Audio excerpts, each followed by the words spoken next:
A new study says that some do it standing and some do it sitting. This is the focus group.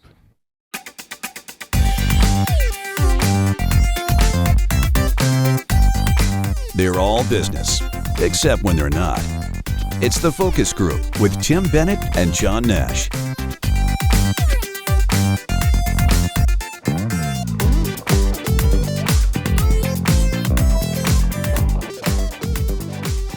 Welcome to the Focus Group. John Nash here with my good friend and co-host Tim Bennett. FocusGroupRadio.com is the site you need to visit to learn all about us and our partners, including Deep Discount, which we'll be visiting with later in the show. And of course, you'll learn about TFG Unbuttoned.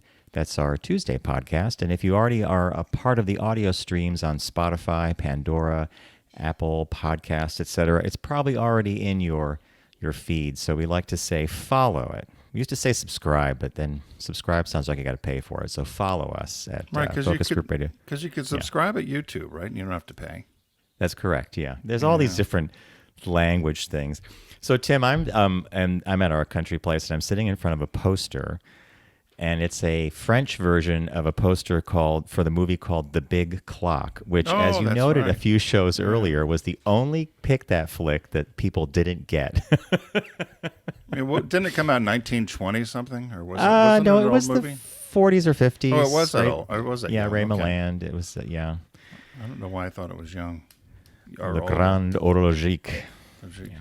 I went to a Memorial Day party over the weekend, and so one of the guests had announced to me that she's a listener. Suzanne, she was listening. She's a few episodes back, but again asked me things about. I forgot what some of the topics were, but she was telling people where they could find it, and how you could find it. And I was doing the same thing you just did. I was like, pretty much you could just Google it and pick your platform, because whether it's iHeart or a lot of people are talking about they've listened now on Spotify. Spotify's big. Spotify's the biggest next to Apple Podcasts. Yeah. And then who does? And then apparently you can get us through SiriusXM again, through Pandora. Yes, Pandora feeds through SiriusXM, and we're on Pandora. Yeah. So should I say we're at SiriusXM still? You could, I suppose. Yeah. Yeah, on our 15th year. Yeah. So happy post Memorial Day, huh? Yes. I still didn't get my hamburger or hot dog. So I'm going to have to do that myself, I think, at home. Sad sack. I might even I learned how to, I didn't want to open the grill up just for me. Just kind of a little sad hamburger. No one wanted a burger. No one wanted a hot dog. Richard. Richard could be a vegan. And, that's very disappointing. I'm very sad about that. I'm very sad myself. And I was looking up how you can, I never did this before, but somebody suggested you could bake a hamburger. Yes, you can. Sure. Have you done that? We do it all the time. Yeah. How do you bake it? Bake it in the oven at 350. It probably takes about... and you've done that? Yeah. It's kind of like a meatloaf. It's like meatloaf. It's like, think of it as a different kind of a meatloaf. Yeah, right? I guess you're right. It is meatloaf. So instead of all the time you would put for meatloaf because of the density of the meat, now you have to think of a patty. So it's probably like 10, I don't know. You could keep your eye on it. But yeah, it's an easy way of doing it. Yeah, the one recipe I found said 425. Oh, that's probably right. Okay. And they said 15 minutes if you want medium, and then a little longer beyond. And it depends how thick your hot dog or your burger is. So do they recommend that you cover it with foil or something? No, they wanted you to put them on it. Remember those cooling racks? My grandparents had them, but my mother did for pies. Your mother and might cookies, because your mom was a big baker, so you had a lot of the cooling. My racks. children knew nothing of store-bought goods. Yeah. Where's the That's a private box? Tim and John joke.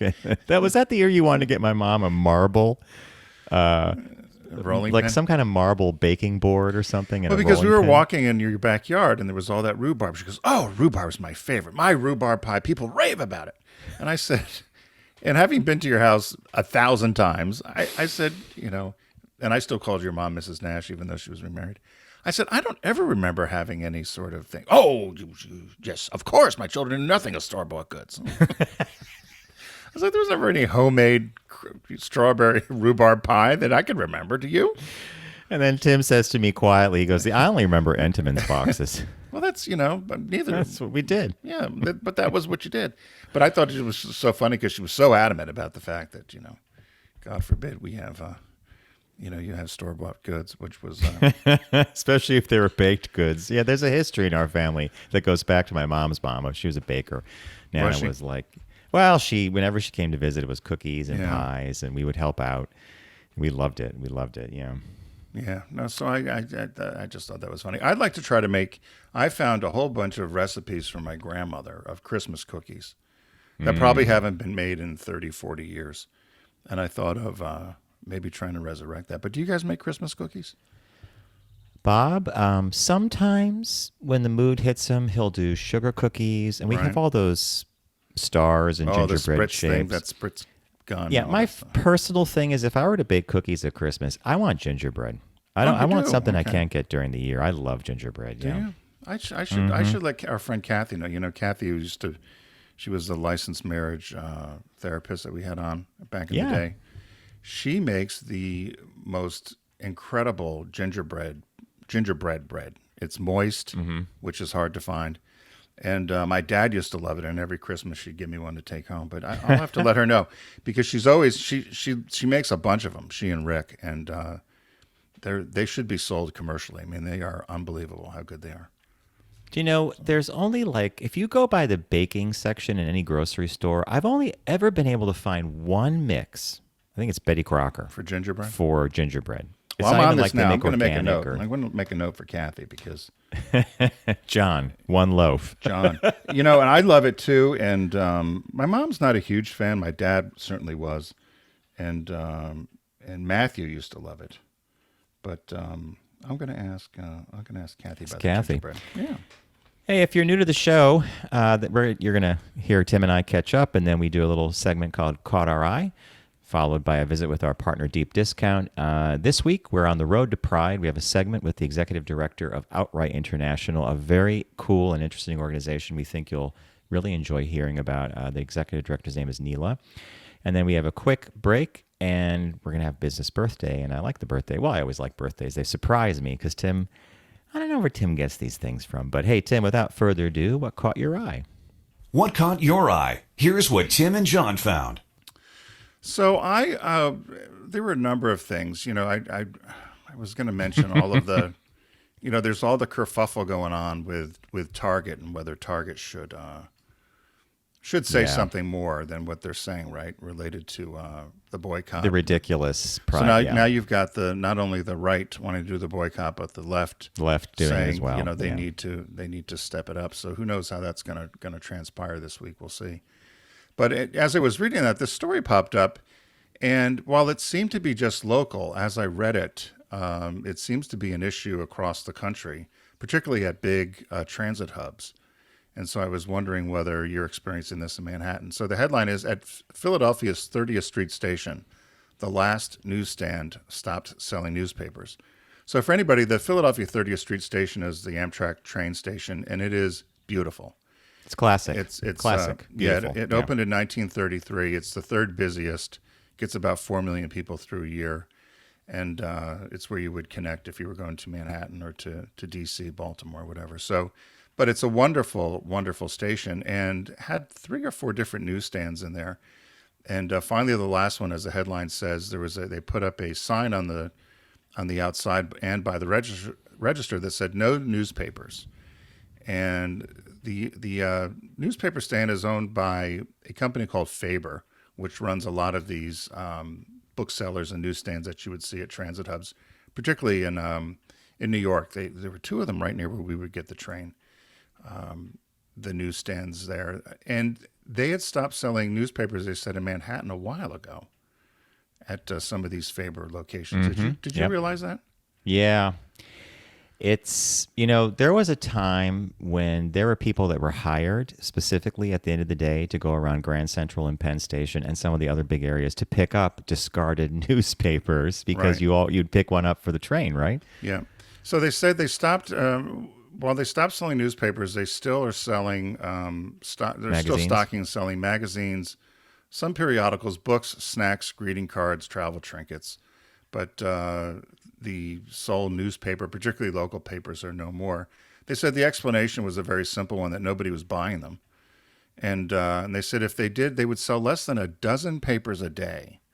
and most of them were for the out-of-town paper, which to me meant the New York Times or probably Wall Street Journal. And they said most people would buy the out-of-town papers. It was less than a dozen. And they said rising prices, delivery costs, and the energy spent bundling up the returns, they would just make pennies on carrying the newspapers. They said they really blame the demise also on smartphones, obviously, and tablets. Everybody's reading there. They also said the pandemic really hurt the newspaper business overall. And then they said similar to the coin-operated news boxes. And I started thinking, I don't remember seeing those anymore either.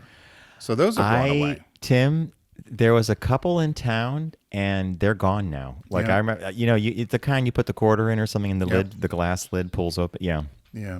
So they said that someone had said they did interview some people and talked about the demise of the selling of the papers, and people were like, "Oh, that's too bad. That's too bad." And this newsstand owner says, "Where were you last week?"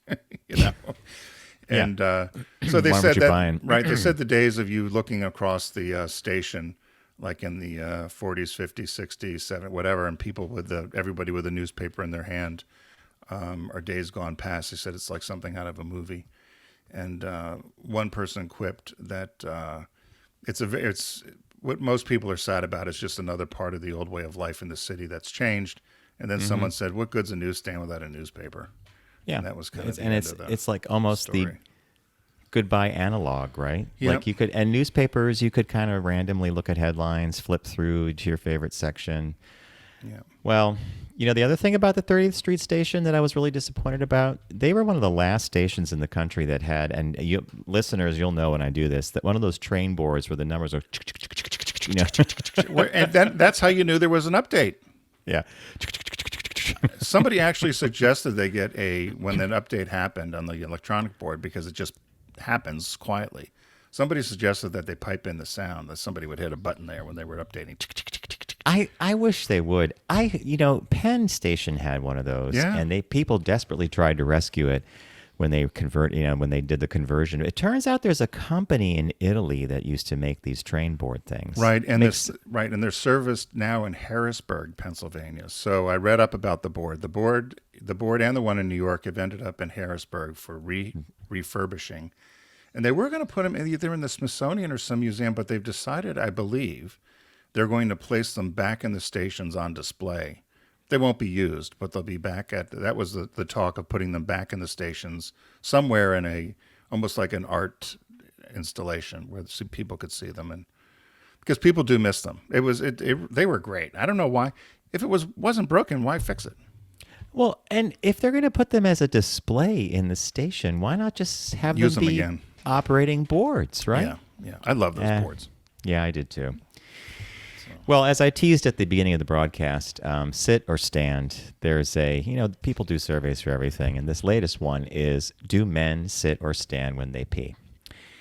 And it reveals that there is a percentage of men in the U.S. who sit down to pee. It's higher than I suspected, and in Europe it's even higher than the U.S. But almost 1 in 4 men in the U.S. sit down to pee every or most of the time. So 1 in 4, so 25%? 25%, yeah. Do you sit and pee? Sometimes, but it depends on the day. Like if I'm at the gym, I stand. If I'm home and I want to catch up on the news, maybe I sit. Right. Okay. I'm one of those people who actually does a little work on the toilet. But the Guardian did this. The UK Guardian, a newspaper in the UK, the Guardian did it, and they found that Germans are the top of the heap. 40% of the men in Germany said they sat down, and they even have, and I've showed this if you're watching YouTube, I have a graphic. The Germans even have slang for this. It's called Sitzpinklers, Sitzpinklers, Sitzpinklers. It's like their slang for if you're a Sitzpinkler, that means you like to sit down and pee as opposed to pee sitter. Yeah, Sitzpinklers, yeah. Oh, boy. So Germany was top, 40% of men, as I said, and 22% said most times. The rest said sometimes or rarely. And the author notes that signs telling men to sit down to pee are common in German bathrooms. Well, also in Europe, the bathrooms are very different. There's floor-to-ceiling doors. Which I don't understand to this day why we do not have more privacy in the bathrooms. I have no idea. You know, I hate. I remember. Because I always get shy in the bathrooms. That's one thing I loved about Europe is you're in the bathroom and it's private. Yeah, Nobody's close looking the under door. a stall. Nobody Yeah. had a wide stance. It's you know, I am not gay. I am not gay. Larry Craig. Senator Larry Craig would have a tough time in Europe, but yeah, you're right. It's but I'm surprised they would have a little sign. It's much more civilized. Sweden and Denmark followed Germany with the greatest percentage of men sitting. Then came Canada, where 16% said they always sat down, and 19% said most times. 21% said they never sat down. The U.S. came around halfway down the list of 13 countries. 10% of men said they always sat down, and a further 13 said they sat most of the time. 31% of men, U.S. men, said they never sat down. And the country most likely to stand all the time was Mexico. 36% of men said they never sat to pee, and only 6 said that they always sat. You don't want a chihuahua to nip your nuts. Yeah. Those cute little buggers, right? The study found differences between age groups. In Germany, almost 50% of men over 55 always sat down. However, this trend was reversed in the U.S., where 35% of older men said they never sat down, compared to 21% of younger guys. Sometimes these surveys, the study Like who paid quiz for them- this survey? Can you remember American Standard or Toto toilets? I wonder who paid I for don't know, this. or whoever makes the urinals, right? Oh, yeah, you're right. Toto toilets. The study quizzed 7,000 men across the 13 countries between March and April. It asked them about their habits when going for a pee only. They only wanted that information. Wow. In terms of what's better for most people, there is a little difference between sitting and standing. However, a 2014 study said that sitting might be better for anyone with prostate enlargement. And that's why those numbers about the younger and the older sitting and standing kind of confused me, Right. because I thought maybe, if you're older, you sat. This whole thing just reminded me of a crazy Howard Stern thing I was listening to one day. And he was talking to Robin, and he said, if you have to wipe, he was talking about going to the bathroom. If you have to wipe more than twice, it's time for a shower. Your butt? Yes. You have to wipe more than twice. It's time If you for a have to use two wipes or maybe 3, it's time to take a shower. Probably right. Howard Stern. Did they list other countries? So when they said Mexico was most likely to stand, did they have other ones that were around that, or was that just they didn't list them all? The study just looked at the highlights of the list of okay. countries, and those are the ones I'd be that really curious to see stuck who out. else is standing. Good point. Yeah, no, in Japan, I was wondering because in Japan there was a lot of squatting, but Yes. but their toilets have they have those kind of built-in bidets, which are wonderful. I don't know how the little eye does it; hits you right in the spot. And I have heard that it really does. Yeah, It's it's unbelievable. Like It's right on remarkable. target. Yeah, Yeah. it's remarkable. But all right. As many of you know, if you're longtime fans of the show, Deep Discount is a partner of ours here on the Focus Group, and we would love you to visit our site, focusgroupradio.com, and click on their logo to visit them. June is, we're here at June now. Well, actually, we're airing. This show airs on Wednesday the 31st. Tomorrow starts a huge site-wide sale. We love site-wide sale. Tim and I could free range all over that place and see what's up and pick from books, TV shows, movies, albums, games, you name it. But we usually stick with our packaged media. So, Tim, what did you pick for a site-wide sale? so I was poking around and I found a favorite of mine, which I haven't seen in a long time, and it came out in 1987. You can get it at Blu-ray for $11.83. It's called Adventures in Babysitting, and this is the 25th anniversary edition, and stars John Chandler, Elizabeth Shue, number of other people, of course, in that era of kind of the John Hughes movies, I guess, right? Mm-hmm. So they often equate this to very similar to either Ferris Bueller's Day Off or Risky Business. With babysitting? Well, Okay. the movie, they said it's kind of in that same genre. I would say it's more Ferris Bueller's Day Off and 16 Candles.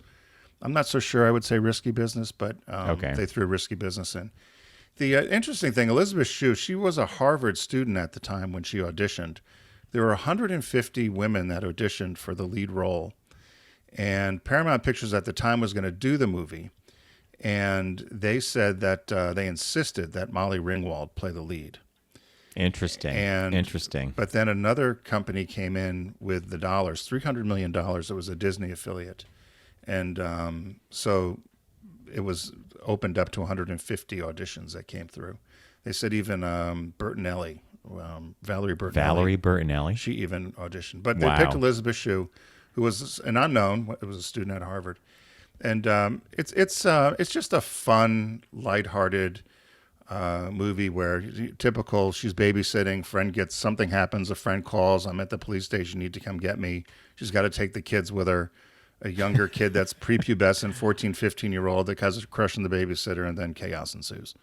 So it's chaos ensues. yeah, but it was I just thought it was a fun. I had a friend of mine, my friend Chris. I remember when the movie came out, insisted I go see the movie with him, and I didn't want to go, and we both ended up really enjoying it. So Adventures in Babysitting was my pick.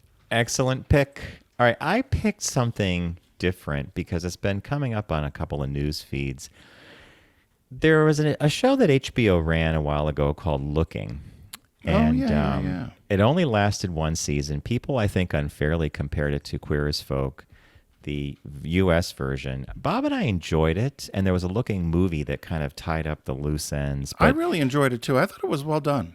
Comparatively, and I'd like to see it again. And here's the catch. It's on DVD for $3.99. You're kidding me. Wow. Yeah, that's why I picked it. I thought, hey, if you haven't seen Looking, you don't have HBO, $3.99 is a great price for the complete first season. This is one of those shows that, Tim, I agree with you. The very first Queer as Folk, which was the British version, I loved. We loved. We weren't so big on the U.S. version, but I know people are very, very passionate about the U.S. version of Queer as Folk. And then Looking was sort of universally, you either loved it or you hated it. And it was a really polarizing show, but I picked that, the first season, only $3.99. Get those fingers dialing and get that movie. Yeah. And the release this week is an amazing film. Ridley Scott directed, Thelma and Louise. And here's the kicker. It's on Criterion. It's the Criterion version of Thelma and Louise, which means it's the gold standard. Tim and I call Criterion the gold standard. It's going to have directors' interviews, cast interviews, voiceover, like you could listen with commentary happening, and there's going to be a lot of extras, and it's Thelma and Louise. And this movie I have not seen in a long time, and I think seeing the Criterion Collection version would be amazing. So you could pick that up for $35.99, and that's Thelma and Louise. Yeah, you get all that back, all the backstory, which is always cool from Criterion. So that'll be a great addition. So be sure to head over to focusgroupradio.com. You can click on the deep discount logo there. It's, as John mentioned, the big summer site-wide sale that starts June 1st and goes through the month of June. So be sure to head over there and add to your library or get something for that recent grad that you think they need to watch. I chose Adventures in Babysitting, the 25th anniversary edition. John had picked Looking, the first season, which is a great pick, and particularly if you're a fan of that genre of TV, such as Queer as Folk. And then the new release this week is Thelma and Louise, the Criterion version. So be sure to pick that up as well at deep discount. So, Mr. Nash, what do we have coming up? All right. We have a segment that we actually grabbed with the executive director of Outright International a little earlier. And so I'm going to transition right into it. And her name is Neela, and it's Outright International, and it's The Road to Pride. As we head into Pride season, Tim and I here on the Focus Group would like to introduce you to a segment called The Road to Pride. Each week, we're going to introduce you to some organizations you probably already know and some that you should know.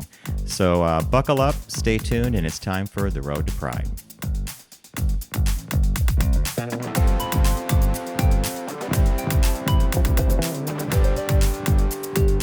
Joining us now from Outright International is the Senior Director of Law, Policy, and Research at that organization, Neela Ghoshal.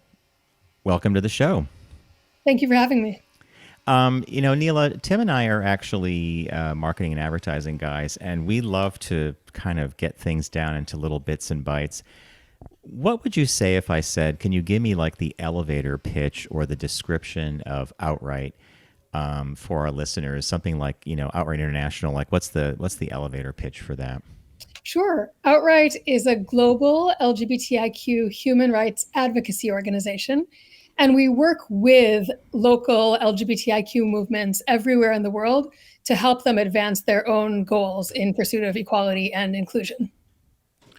So how is we've talked to a number of folks that primarily direct their work in the United States. And so the challenge, I would think, globally for you folks is not only do we have a number of anti-LGBTQ initiatives or legislation happening here, but how do you folks balance that with what's happening globally? What are the hot spots that we should be paying attention to outside of the U.S.? Well, there are a lot of them. It's We're in the midst of a pretty intense struggle right now. I would say it's a period in the global LGBTIQ rights movement where there has been tremendous progress. So we have, for instance, been able to dramatically decrease the number of countries that criminalize consensual same-sex intimacy. I started working with the global movement about 10 years ago. Back then, there were about 76 countries that criminalized sex between people of the same sex. It's gone down to around 66, which is really exciting progress. And 4 countries just last year alone decriminalized, struck down these laws that criminalized sex between queer people. So we're making a lot of progress. The movement is growing. The movement is becoming more vocal everywhere in the world.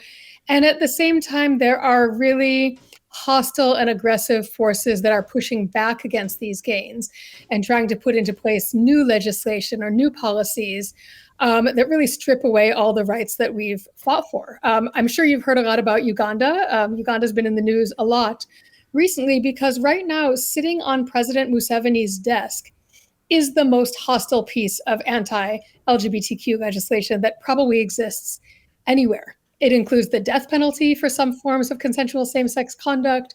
It prohibits the so-called promotion or even normalization of homosexuality. In other words, if you say that it's okay to be gay, you are breaking the law in Uganda and face up to 20 years in prison. Wow. And it imposes a duty to report. So people are essentially forced to be spies, turn in their neighbors, their family members. Doctors need to report their patients. It is just one of the most horrendous pieces of legislation I've ever seen. And so that's of deep concern.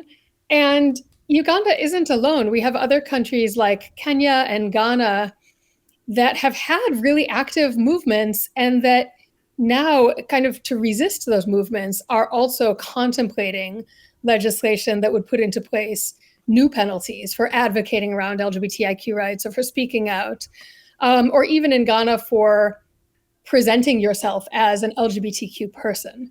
So, a lot of the cases for concern are coming from places like Sub-Saharan Africa, coming from the Middle East, but also in Europe, in parts of Latin America, we have, and of course here in the United States, we have the so-called, what we consider to be kind of the anti-gender movement that is trying to prohibit any discussion of gender and sexuality. So you have countries like Poland and Hungary. You have Brazil under the previous President Bolsonaro, Paraguay, where these conservative movements have been making really serious gains and actually legislating prohibitions on talking about sexuality and gender. So there's a lot of areas of concerns right now, and they're coming for not just our sexuality, but they're coming for our movements and our abilities to speak for ourselves. Neela, it's Outright is probably not that well known to many of our listeners, and I think it's an organization that needs to have a higher profile with a lot of us because you're doing some amazing work in parts of the world that are just so far behind us seemingly in rights, but yet when we look at our own body politic, it's also backsliding as well. Oddball question for you: when you look at some of these hot spots in the world, is religion driving a great deal of this? Like, there's a lot of issues with Muslims clashing in, sub-Saharan Africa. Like, is that some of the motivation behind some of this, you think?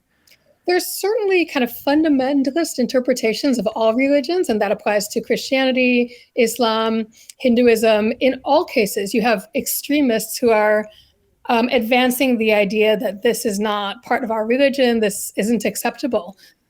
At the same time, we also work really closely with faith communities. And again, from all different kinds of faiths, there are plenty of people within faith communities that are working for tolerance, acceptance, inclusion, and equality. And so I would say that religion is being used as a tool by those who seek to strip away people's rights, and that ultimately This has more to do with a group of people maintaining their hold on power by pushing other people out of the body politic than it has to do with what religion actually is.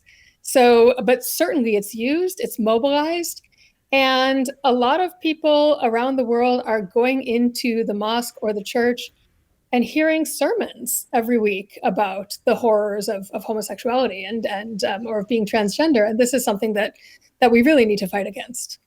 So how is when you look at a country like Brazil or Kenya that you mentioned that did have at one time, I would say, more pro-LGBTQ policies, do you work directly with governments, or how is it through their NGOs, or how do you get to the people that can affect change? We work with everyone we can, but our closest partners, wherever we can find them, are always LGBTIQ civil society themselves. And so we have worked with partners directly, either through funding them, through small grants, or through a kind of partnership activity in over 100 countries around the world. I don't have the exact number, but it's certainly more than 100 countries where we've worked directly with activists. And we have identified LGBTIQ organizations in every country in the world except for about 26 countries. So that means that, the movement is there, it's widespread. We work with a lot of kind of intermediary organizations that work throughout Latin America or throughout Africa that can connect us directly with folks on the ground who are advocating for their own rights. Where we are able to, we also work with governments. So right now, actually, Brazil is one of the countries that has turned around in the right way right now. Brazil is a country that we're speaking to quite a lot. Colombia, Argentina, these are countries that want to hear about best practices and policies in terms of advancing LGBTIQ people's rights. And some of the governments are coming up with really good policies themselves, where we can also go and learn from them and think about how this can be implemented somewhere else. So for instance, Chile has a policy that is trying to get trans high school dropouts back into school, so that trans people who left school because of bullying and discrimination can get back into school, get their high school degree, and then get access to government guaranteed jobs in some cases for trans people. And so there's a lot of governments that are doing the right things and implementing really good practices. But in a lot of cases, we have to really be pushing against governments and pushing with advocates. And so in many cases, for instance, advocates are going to the courts, right, to fight for decriminalization of same-sex conduct, either to their own national courts or to regional systems like the Inter-American Commission or the Inter-American Court on Human Rights, or the African Commission on Human and People's Rights, where you can sometimes get a regional judgment indicating that a country is out of line with regional human rights standards. So there's so many ways to approach this. We also talk to corporations to see what they can do to help advance LGBTIQ people's rights everywhere that they work. We talk to international development banks like the World Bank, the Asian Development Bank, that are working on development plans and policies around the world. And we want to help them to make sure that those policies and those loans are inclusive of LGBTIQ people. And of course, we work in spaces like the UN, where there's so much that can be done in the UN to advance LGBTIQ people's rights. So we're really everywhere, but I would say that what we love most is working with the movement, grassroots organizations, and they are doing so much. So listening to the broad portfolio that you guys have, that you're creating daily, and as these hotspots pop up and you have to deal with, or that you want to deal with, what is the best way for someone to get involved with Outright? It sounds to me on the surface that I love this mission. I think this is very important. If we all say, okay, we're all part of humanity, it's the human race, right? And we need to have these rights advanced. It sounds like if you're in America, financial support is what you probably desperately need the most to advance these causes around the globe. Is that about correct? Or financial support is absolutely essential, and it goes a long way. There are a number of countries right now. We have a program called LBQ Connect, and through this program, one of the things we're doing is giving small grants to lesbian, bisexual, and queer women's organizations. The majority of organizations that we're funding with grants of between $5,000 and $15,000 have never received any kind of grant before. They've just been operating as volunteers.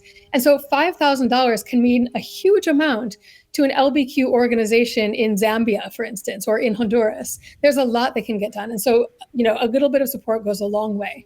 But I also think it's really important for people in America to be aware of the interconnections between these hostile anti-gender forces. For instance, Governor DeSantis in Florida himself has said that he's inspired by Viktor Orban in Hungary. And part of what Orban has been doing is legislating against speaking about LGBTIQ issues in the presence of children. So American politicians are getting their policies from some of these governments abroad. So being aware of what's happening and how other advocates are fighting against this is really important to people in the US as well. Yeah, the Hungarian and Polish movements are a head scratcher to me only because of the European Union, but I guess. And Tim, they were going in one direction and they veered into another, so it's disappointing. So, you guys do great work, as John said, and more people need to learn about Outright International. We've been speaking with Neela Ghoshal, the Senior Director of Law, Policy, and Research, and you can donate and learn more about Outright International at outrightinternational.com, .org, as it says. Also, on June 15th, be sure to tune in to Can't Cancel Pride. Can't Cancel Pride is iHeartMedia and P&G's Pride Charity Showcase. It'll be featuring the most influential voices and the biggest names in the LGBTQ community in both culture and entertainment. And this event has already raised millions of dollars for groups like Outright International. And you'll have the opportunity to donate during the event as well. On screen, there'll be a link. P&G is a valued client of ours, so if you want to learn more about Can't Cancel Pride, we encourage you to do so at can'tcancelpride.com.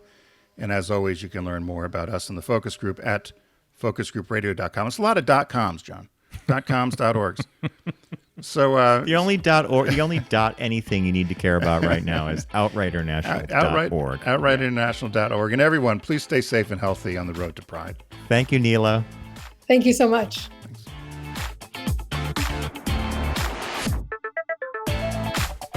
You're listening to The Focus Group with Tim and John. Learn more at focusgroupradio.com.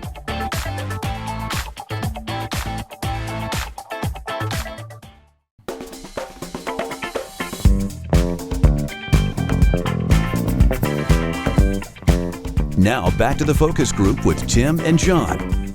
Available pretty much everywhere.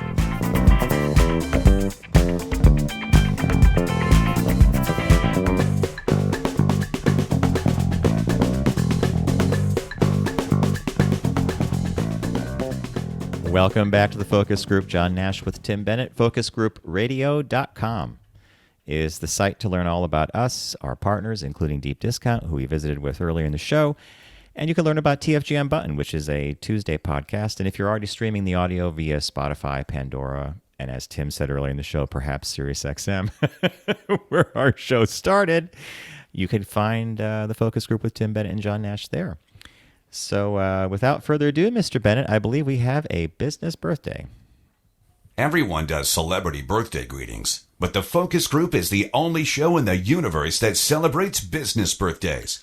So today, born May 31st, 1866, was John Nicholas Ringling of Ringling Brothers Circus fame. He died December 2nd, 1936 at 70. There were 7 boys, 7 Ringling brothers, 5 of them. 7 boys? 7, yeah. Not one girl in that family? Oh, no. my God. And 5 of them were, 5 of the 7 were well known to do the circus business, which was Ringling Brothers' world's greatest shows. And they ended up purchasing Barnum and Bailey circuses. So they had a monopoly of all the traveling circuses that helped shape the modern world. They were so John was born. He was the 5th son of the 7, as I said. Oh, and they did have a daughter. Okay. Their father's Thank God. the family name. Dad was a farmer, and they were born in Iowa. The family name was actually spelt, and I'm not good in German, but Ruengeling, Ringling or something. And so they decided to anglicize it. Of course, that's what a lot of immigrants did when they came here. So it was Ringling. And so that's what they ended up calling their circus, which they started in 1870. But it was very European/Japanese of them, because the original title of the circus was the Ringling Brothers United Monster Shows Great Double Circus Royal European Menagerie Museum Caravan and Congress of Trained Animals. If you and I were hired for branding, we would have been like, you got to really shorten that up. It was like when Rob Moran and I saw the Skoda Magical Fun Pony Box, and it was essentially a minivan. But and it was, admission was a penny. And so they became, and then in 1882, they shortened the name a bit. It became the Ringling Brothers Classic and Comic Concert Company. And so by 1889, the circus was large enough to travel by rail cars. Before then, they were using animal-drawn wagons. So in 1907, the brothers bought Barnum and Bailey Circus for $400,000. And so they ran both circuses separately. And they were recognized as the Circus Kings. And they also then bought the Adam, Forpoe, and Sells Brothers circuses. Who knew there were all these circuses? They said they were challenged by trying to keep all these circuses going and touring during World War I. There were manpower shortages, combined railroad restrictions. There was a 1918 flu pandemic. And so they decided to merge all these shows into just one big, huge Ringling Brothers and Barnum and Bailey Circus. They had their headquarters in Bridgeport, Connecticut for the summer, and down in Sarasota, Florida for the winter. And they launched the big conglomerate of circuses in 1919 at Madison Square Garden in New York City. The brothers were dying off one by one, but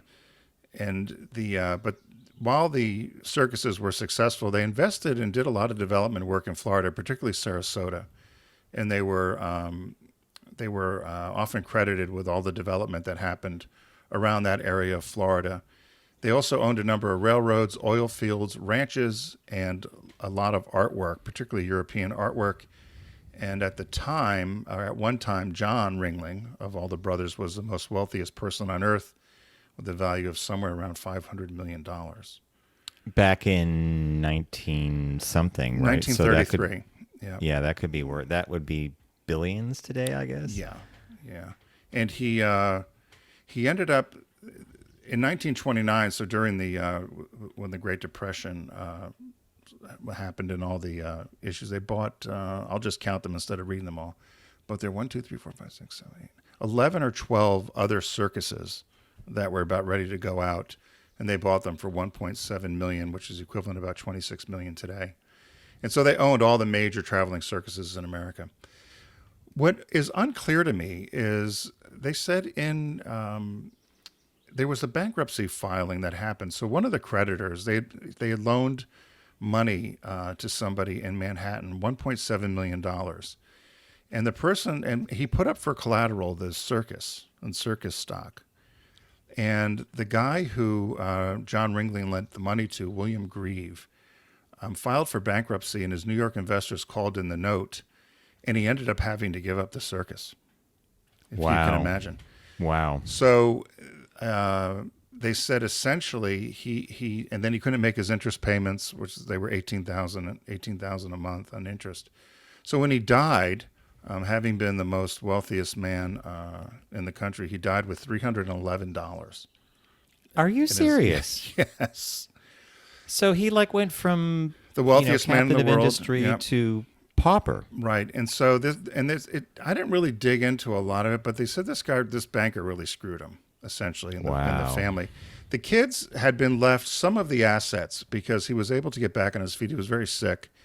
And when he signed these papers, his nurse and his attorney said not for him to do this, to sign this loan guarantee and hand the circus off. But he was able to. He was a voting trustee, and they said he could pay off parts of the loan, and he did get some of the assets back. They said smartly he kept all the real estate and the railroads, the non-circus stuff he kept. So the huge art collection, a lot of the real estate they had, certainly the oil fields and the railroads. So And there's in Sarasota, Florida, there's apparently a number of buildings and also a museum down there where you can see some of the art. There's a lot of stuff. Like there's a Ringling School of Animation Yep. and Art down in Florida. There's the P.T. Barnum Museum up in Bridgeport. You probably went to it as a kid to see Major Tom Thumb, the whole thing. Did they pick up the Greatest Show on Earth from Barnum, or was it always the Ringling Brothers that had Greatest Show on Earth? I think it was it was Ringling Brothers World's Greatest Shows. Show. Okay, so when they merged with Barnum and Bailey, they Became the Greatest kept that Show on Earth. Yeah. Greatest Show on Earth. Yeah. Yeah. It's interesting, super interesting history, and circuses in general, especially with animals and other acts like that, are now graduating more towards, I guess, the Cirque du Soleil thing with human acrobats and stuff like that. Yeah, they said so. His sons actually took over some parts of the business, and they said, as you mentioned, there's a school and some museums. And in 1991, let's see what they said they did. They closed and sold everything after 146 years. So it says Ringling Brothers and Barnum and Bailey Circus eventually closed after 146 years due to animal rights protests, high operating costs. It performed its final show May 21st, 2017 at Nassau Veterans Memorial Coliseum. And there's still some, obviously, family members alive. It's quite something, huh? Yeah. So I don't. Did you see the circus when you were a kid? I think no. I did not go to a barn. I wanted to as a little kid, but we never did. I don't know. Did you go to one? Oh yeah. We went to Barnum and Bailey. I think it was in Hartford when we saw it, or New Haven, and we loved it. I only did not like clowns, but I could go get popcorn or something. But the clowns came out. You're scared of the clown? Not scared, but my sisters and I were just like, we're not laughing. We don't think you're funny. We want to see the lions. I know it's terrible. I saw the Harlem Globetrotters, but I don't think, there were little circuses. I guess some of these, these tiny little circus things that I think the Danbury Fair used to have a little circus, a circus within the fair that I probably had gone to. But yeah, I was never big on the clowns either. I just thought they were creepy. Loved all the other acts, high wire. We loved the elephants that would come out and they'd stand on their back. We loved that. And then the clowns would be like, no, sorry. We thought that was something, I don't know, especially the shorter, like the dwarf or midget clowns. We just didn't. Something sat wrong with me about them having to have that as a career. But maybe see how crazy we are. Well, what's his name? Gacy was a clown, right? I mean, that was his. Yes. And then he painted clowns, and it was. Yeah, the clown thing is, but no, anyway, Barnum and Bailey, there they go. So happy birthday. So, hey, thanks for joining us here on the Focus Group. As John mentioned, we had a nice chat with the folks at Outright International. Be sure to catch Can't Cancel Pride, which is going to air on June 15th. And we'll post that to our Facebook page so you know where the link is for that. But you can donate to groups like Outright International there and some of the other nonprofits that are benefiting from Can't Cancel Pride. And this time more than ever, it's important for us to support a lot of these organizations that are doing work in a difficult time. Thanks to our friends at Deep Discount. As we mentioned, there's a big summer site-wide sale going on that starts June 1st and it goes on throughout the month. John picked the show Looking, the first season. I picked Adventures in Babysitting. And the new release this week is Thelma and Louise, the Criterion Collection. So we hope as the start of summer happens that everybody's been safe out there. Be sure to catch us next week on our podcast, TFG Unbuttoned. And if you're out there driving, don't text and drive, arrive alive. We'll see you next week.